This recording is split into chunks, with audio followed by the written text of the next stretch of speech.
Non deixamos de falar de obras na vila de Chantada promovidas polo Concello, de xeito que nos trasladamos ata a rúa Caixa de Aforros. Segundo os operarios da empresa Obras y Viales de Galicia S.L., as obras de remodelación deste espazo estarán rematadas en menos de 2 meses. Polo que parece, e segundo se van desenvolvendo as obras, os prazos cumpliránse. Empezáronse a mediados da semana pasada. Hoxe xa podemos ver que a metade da vía xa está totalmente levantada e que está a facer a canalización principal do alcantarillado e de abastecemento de auga potable.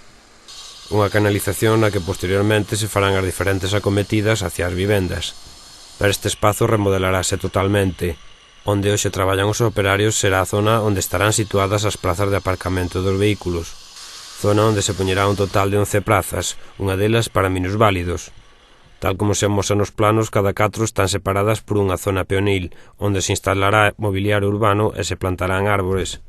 A parte dereita da rúa será de rodadura, vía que terá un ancho de 4,61 metros, que se pavimentará con aglomerado asfáltico. Pola súa banda, as beirarrúas rodearán toda a zona, onde se lles poñerá adoquín cerámico. Pola súa marxe dereita, as beirarrúas terán un ancho de 1,5 metros, na esquerda será de un 35, acadando os 13 metros no fondo. Estas obras pertencen ao POR do 2011 e contan cun orzamento de 73.887 euros. Unha mellora da zona que poderán disfrutar os veciños da rúa Caixa de Aforros a partir da vindeira primavera.